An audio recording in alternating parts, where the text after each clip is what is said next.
ये नया TV nuisance है। ये सिर्फ गोदी मीडिया ही नहीं, सबकी धुलाई करता है। एक minute guys, what is this script? What have you put on my teleprompter?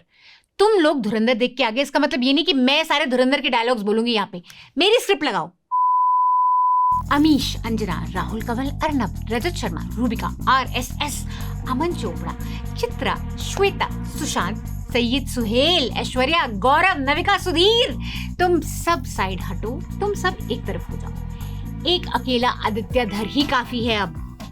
Amarendra Baahubali नहीं रहे, अब आपके महाराज हैं Mahendra Baahubali.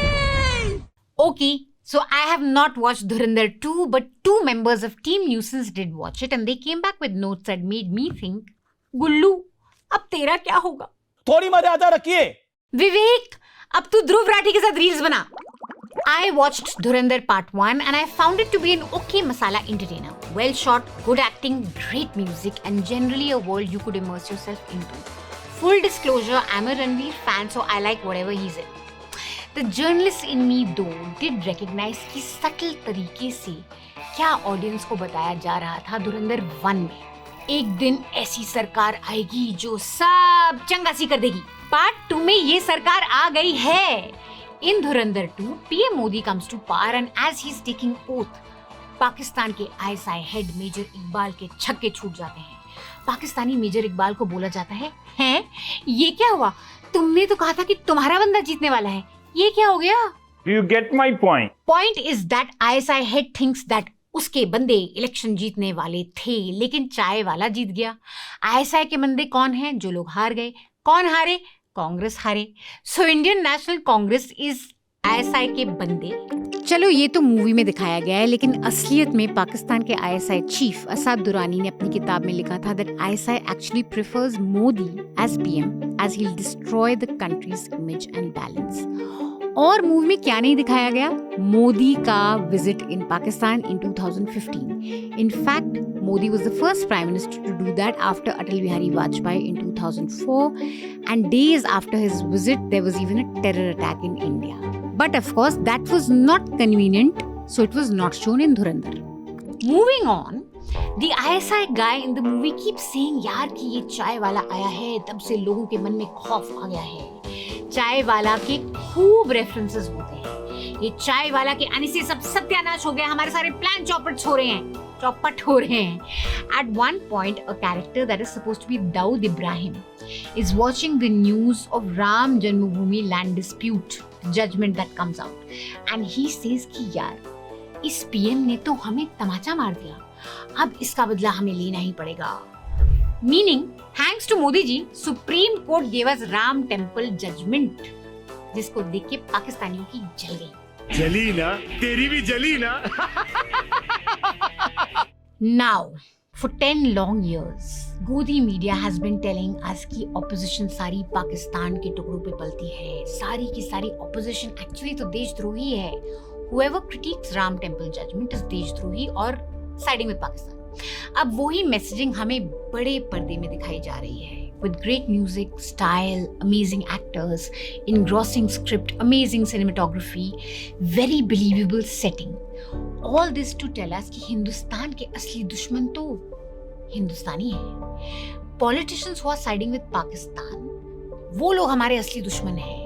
And finally, thank God, चाय वाला is here to save the day. And how does he do it? Demonetization. Oh my God. The film could have also been called Dhurandhar Part 2. Modi ji ने कुछ किया है तो कुछ सोच समझ के ही किया होगा ना। My team tells me that the movie is like a 4-hour exploration into why 2016 की नोटबंदी एक top secret intelligence operation था। Operation Greenleaf. हरे नोटों का हरा operation. So creative. So demonetization was not a silly, harebrained idea that led to deaths, anxiety, shot our economy in the foot, none of that. The film shows us that Ajit Doval's character gets an intel कि भारत में 60,000 करोड़ की counterfeit money आने वाली थी via evil Pakistanis right before UP elections to manipulate the results. Again, Pakistan यहाँ elections में किसकी मदद कर रहा था ये तो आप समझ ही गए होंगे. इसका मतलब है This fake currency intel is passed on to Home Minister G, who then quickly calls up the top boss, and Modi Sarkar then finally decides to demonetize rupees 500, rupees 1000 currency to stop jali note from entering into UP via Nepal. ये सब movie में दिखाया जा रहा है. Right after this historic decision, movie में ये भी दिखाया जाता है कि पाकिस्तान में ISI वाले are like चाय वाले ने MCBC कर दी हमारी. Oh shit! हमारे सारे प्लान चौपट. नेट डीमोनेटाइजेशन करके जाली नोट रोक दिए गए from entering India. That is Dhurandhar's message. इसीलिए तो वापस नहीं मिले अभी तक, क्योंकि आने से रोक दिए counterfeit note. Speak detailing hashtag. So finally, what Gullu, Navika, ityadi, and even what Amit Shah, Amit Malviya, Modi have not been able to explain has been explained in the movie. And the audience watching the movie are likely to go, aha! Modi ji ने किया था तो सोच समझ के ही तो किया था. क्या इस बात से कोई भी इनकार कर सकता है कि फेक करेंसीज के नेटवर्क को नोटबंदी से बड़ा नुकसान हुआ होगा? ये प्रोपेगेंडा कैसे हो सकता है? ये सब प्रोपेगेंडा थोड़ी ना है. इसीलिए तो हुआ था demonetisation. Like I said before, Modi ji ने जो किया सोच समझ के ही किया. We spoke to some audiences after the film, and despite the film being called fiction, people did take this message back home with them. At least some of them did. And that is the power of cinema. Like in that time also media ने बहुत बारी बोला था that the role of demonetization is not just black money but a lot of more in large scale, जो I think इस movie ने a part of it दिखाया. So I really feel it was a very good step taken by the government.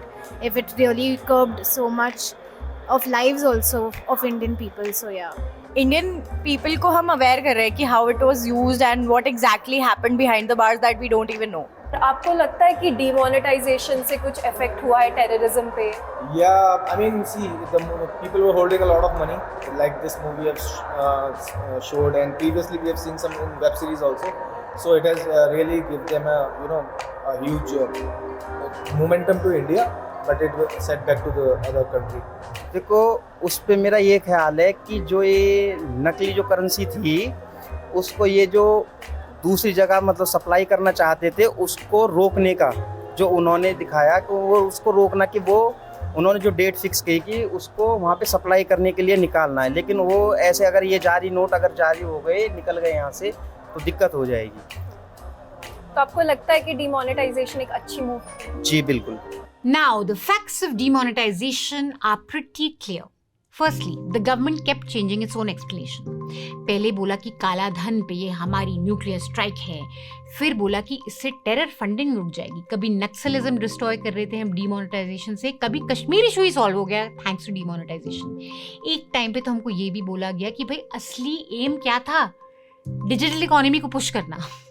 ये भी बोला गया कि इससे करप्शन बंद हो जाएगा.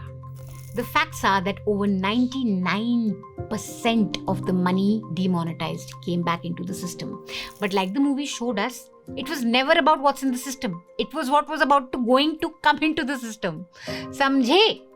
Facts are that terror attacks continue. We saw the deadliest attack over the last few years in India in places like Pahalgam, Delhi, Jammu. We know that because of demonetization, our GDP growth slowed down. This is a fact. It destroyed large parts of our economy. Best part, RBI said that after demonetization, there was an increase of 35% in fake 100 rupee notes. And there was a noticeable increase of 154% in counterfeit notes detected in the denomination of ₹50. मतलब कि जाली note भी बनते रहे after चाय वाला की nuclear strike या after this operation green leaf. जनता को आप मूर्ख समझना बंद कर दीजिए. खैर छोड़ो वो सब facts. Now you have a movie that gives you logic for all the pain you went through, and you can feel safe and secure knowing that Modi ji ने डीमोनेटाइजेशन सोच समझ के ही किया था. यार वो तो हम ही थे जो पता नहीं था कि क्या हो रहा था. People are not going to Google facts. They will say यार मस्त मूवी दिखाई थी, क्या मूवी दिखाई है, क्या एक्शन है, क्या सीक्वेंसेस है, मजा आ गया। मजा तो आया, ऐसे ऐसे आप उठोगे नहीं मूवी देखते रहोगे। इंटरवल में भी ऐसा होगा कि मतलब उस टाइम उठ सकते हो, उसके बाद नहीं उठ सकते। वैसे 4 घंटे पूरे मजे में है। बहुत अच्छी मूवी है। तो आपको क्या अच्छा लगा मूवी में? मूवी में मेरे को सबसे ज्यादा अच्छा ये लगा है कि वो हमारे देश के लिए है, कि जैसे पाकिस्तान में हमारे यहाँ पे आके जासूसी करते हैं ना, तो ऐसी हमारे जो इंडिया का जो एजेंट था उसने जाके पाकिस्तान में जासूसी करी, उनका रोल निभाया और उनका रोल निभा के अपने हिंदुस्तान को वहाँ से विजय करके आया कि भाई ये हिंदुस्तान का एजेंट था और ये हिंदुस्तान को झुकने नहीं देगा। आपको लगता है ये सच्ची घटना? जी बिल्कुल, पूरा मूवी बिल्कुल। आपको लगता है डिमोनेटाइजेशन बहुत सक्सेसफुल रहा था? लाइक कैसे? मतलब हर चीज ना पेपर पे नहीं पता चल सकता आपको कि क्या चीज क्या सक्सेसफुल है, और हर चीज की डेटा बाहर आउट नहीं आ सकती, सीधी सी बात है। और जब ये चीज किया गया है बड़े लेवल पे तो ऑब्वियसली कुछ सोच के किया जाता है, बिकॉज ऐसा नहीं होता कि कभी भी कोई देश की करेंसी चल रही होती है अचानक से कोई करेंसी बन जाती है। कुछ ना कुछ जियोपॉलिटिकल मूवमेंट होता है, जो कि धुरंधर 1 में भी क्लियरली दिखाया गया, ये भी सबको पता ही था। The movie does come with a disclaimer. This is a fictional film inspired by real events, but you will be very confused about what's fiction, what is a real event, and what's an inspiration. For example, movie में दिखाया है कि thanks to the चाय वाला हिंदुस्तान के दुश्मनों का खात्मा हो रहा है, एक के बाद एक सारे इविल लोग मरे जा रहे हैं। बट फिल्म के सारे मेन विलन्स रहमान डकैत, अरशद पप्पू, मेजर इकबाल सब यूपीए के दौर में मारे गए थे जब मनमोहन सिंह प्राइम मिनिस्टर थे। And I really don't think Manmohan Singh had anything to do with their deaths. Rahman Dakait was killed in police encounter, while Arshad Pappu was murdered. Major Iqbal, who's supposed to be loosely based on the character of Ilyas Kashmiri, that guy was killed by a US drone in North Waziristan in 2011, way before 2014. Chaudhary Aslam को पाकिस्तान तालिबान ने मारा था because he was known for his crackdown on Taliban and extremists. So ये timeline बिल्कुल mixed up है। इस सज्जन को क्या तकलीफ है भाई?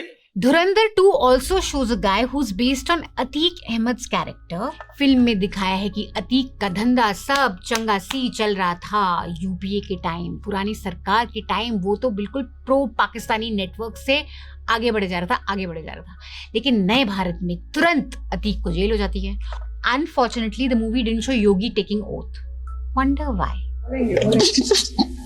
The messaging is clear that all pro-Pakistani tukde types were flourishing before 2014, and finally Chaiwala has saved the day. बस एक छोटी सी प्रॉब्लम हो गई आदित्य धर के पीक डिटेलिंग में। Spoiler alert, Rakesh Bedi's character is also supposed to be an Indian spy who's taken over Pakistani politics to help us. He went to Pakistan 45 years ago.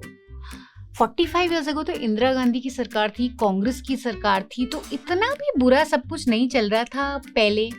People had the vision back then also. अरे ये तो धोती खोल रहा है। Now some people in the audience did pick up on the fact that the movie is trying to make you believe in something. It's trying to make you think a certain way while entertaining you. ठीक थी movie, propaganda movie है। Propaganda movie क्यों? क्योंकि जो इन्होंने दिखाया है इलियास कश्मीरी के बारे में, इलियास कश्मीरी 2011 में मर गया। आप दिखा रहे हो 2016 में नोटबंदी हुई है, वो नोटबंदी के टाइम पे इलियास कश्मीरी जिंदा है, जो अर्जुन रामपाल का कैरेक्टर है वो जिंदा है। अब आपने दिखाया उसमें और कौन सा कैरेक्टर था, एक दूसरा भी था। नोटबंदी के टाइम पे इन्होंने ये दिखा रहे हैं, उसे बताने के लिए हमने सही करा है कि 60,000 करोड़ हमने बचा लिए इंडिया में फेक करेंसी आने से, उसे डिफेंड करने के लिए आप पूरी मूवी बना रहे हो। डिमोनेटाइजेशन तो मतलब फालतू की चीज थी मेरे हिसाब से, तो मतलब पूरा इसमें ना मूवी में बीजेपी का प्रोपेगेंडा बना रखा है। ठीक है, मतलब जो चीजें कांग्रेस के टाइमलाइन में हुई है ना, कुछ भी जो सब हुआ है ना कांग्रेस के मनमोहन सिंह के टाइमलाइन में हुआ है ना, तो सब कुछ वो सारे उसके टाइमलाइन में पर स्पीच मोदी की दे रखी है। टिल द फर्स्ट हाफ मुझे वो मूवी लग रही थी, but till the second half मुझे वो प्रोपेगेंडा लग रहा है पूरा। क्या है यार ये, मतलब आप अगर किसी फिल्म में फिक्शनल स्टोरी लिख रहे हो और रियल ओरिजिनल कैरेक्टर्स आपने उसमें इंट्रोड्यूस करे हैं, तो आप कहीं पे तो फिक्शन दिखा रहे हो, कहीं पे आप रियलिटी डाल रहे हो। या तो वो रियलिटी रखो या उसे फिक्शन ही रखो। तो भाई ऑडियंस भी उतनी उल्लू नहीं है, उनको पता है कि भाई क्या फन है, क्या प्रोपेगेंडा है, क्या सटल मैसेजिंग है।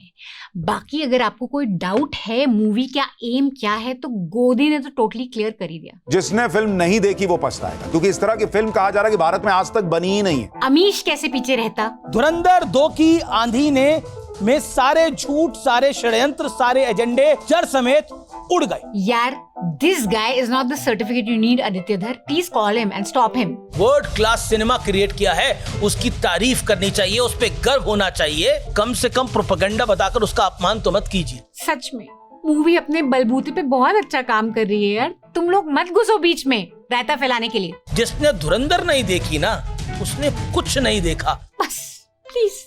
पेट दर्द इसलिए है क्योंकि नरेंद्र मोदी को हीरो बनाने की कोशिश हुई है। हीरो बनाने की कोशिश हुई है। नविका, बाकियों के पेट दर्द के बारे में सोचना छोड़ो, ये सोचो कि अब तुम लोगों का क्या होगा। गोदी की टोटल वैल्यू तो अब बस मीम्स तक ही रह गई है। The government I guess realises that you guys just don't matter any more. छोटे पर्दे पे चाटुकारिता का अब कोई फर्क नहीं पड़ रहा है। अब बड़े पर्दे में जय जय करने वालों का टाइम आ गया है, which is why even Sudhir Chaudhary is making a movie now.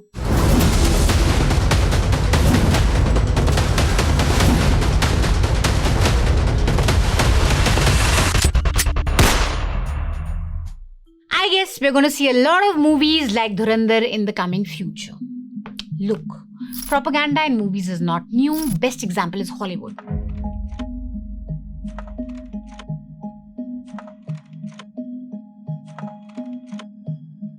The US military often actively collaborates with producers and filmmakers to shape perceptions about America's war on terror. The central pitch is always national security, a heroic protagonist with poor family back home while the hero deals with suicide bombers in Iraq. All this to tell the US audience कि भाई torture, waterboarding ये सब बिल्कुल जरूरी चीजें थी जेको तुम्हारे जाबाज सोल्जर्स कितना अच्छा काम कर रहे हैं ताकि तुम शांति से सो पाओ। One example is Zero Dark 30.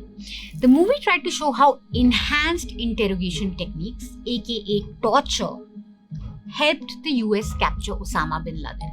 Some US lawmakers said the movie is wrong. Enhanced interrogation techniques, aka torture like waterboarding, didn't lead to any credible intelligence finally. The movie precisely tried to show that, coloring people's perception. Coming back to India, culturally हम लोगों ने बहुत time से बहुत सी movies बनाई हैं centred on politics. सबसे remarkable movie है किस्सा कुर्सी का, जिसमें इंदिरा गांधी और संजय गांधी का जम के मजाक बनाया जाता है। इमरजेंसी पे कमेंट्री होती है। The movie shows how corrupt, power hungry नेताज are willing to do anything to stay in power. It was even banned by the Congress government. Rang De Basanti, a more recent film that shows corruption in arms deals and shows the heroes killing the corrupt neta, and it's shown as an act of revolution, not sedition. So we have shown movies that have critiqued our neta log. Apart from freedom fighters like Gandhi, Nehru, Patel, post-independence leaders, every other neta in most of our movies is shown as compromised. They're shown as people who need to be kept in check. अब ये script change होते जा रही है. 2014 से आने वाले पहले सारे नेता करप्ट थे, चोर थे, पाकिस्तान के टट्टू थे. 2014 के बाद आने वाले, वाह मोदी जी वाह. अब इस सब के बीच ऑडियंस क्या करे? डिस्क्लेमर पढ़े. This film is a fictional work inspired by real life events. The film is not a documentary and should not be construed as accurate representation of historical facts or actual events. Any similarity or resemblance and actual persons, living or dead, organizations, events or locations is coincidental. So have fun, enjoy the masala, get entertained, but when it comes to facts, please turn to credible news organizations, journalists. Fiction की जगह facts आप news laundry में पढ़ सकते हैं. You can check out all the articles we've written on demonetization, and we've written a lot of articles, so please check them out. ऐसे time पे जहाँ न्यूज पे फिक्शन चल रहा है, फिक्शन मूवीज थोड़ा थोड़ा न्यूज का काम करने की कोशिश कर रही हैं, ऐसे टाइम पे जब सब कुछ मेडल हो गया है, इंडिपेंडेंट ऑर्गेनाइजेशंस की और भी ज्यादा जरूरत है. Please remember to support and subscribe News Laundry. We are completely ad-free platform since 2012. We have been completely ad-free. We've not sided with any government, which means we have not taken any advertisement money from any of the big guys, any of the big governments. We've been able to be completely independent, completely fair, thanks to you guys, thanks to your support. As the financial year ends, we have to meet our target of our subscription base. We've not been able to get the subscribers that we want this year. So please help us meet our target. Scan the QR code that's flashing on your screen right now. Subscribe to News Laundry. If you subscribe using the scan, we will be able to meet our financial goal before the financial year ends. Please, March के end होने से पहले help us meet our subscription target. If you guys believe in TV Nuisance, if you guys believe in News Laundry, if you guys appreciate our work, then please, please, please help us meet our target and subscribe to News Laundry. Great news for all of you. News Laundry has won a Ramnath Goenka Award. Basant Kumar's report has won the award in the Invisible India category. This is our 4th Ramnath Goenka award. वैसे तो हम लोगों को Ramnath Goenka awards देते हैं, लेकिन असली वाले awards Ramnath Goenka awards that values and congratulates and applauds and recognizes good journalism. We have won that award. Thanks to you guys, thanks to your support, we've been able to do journalism that is not only in public interest, but that is also award winning. Thank you so much. Check out this report by Basant that won us the award. And please guys, support News Laundry.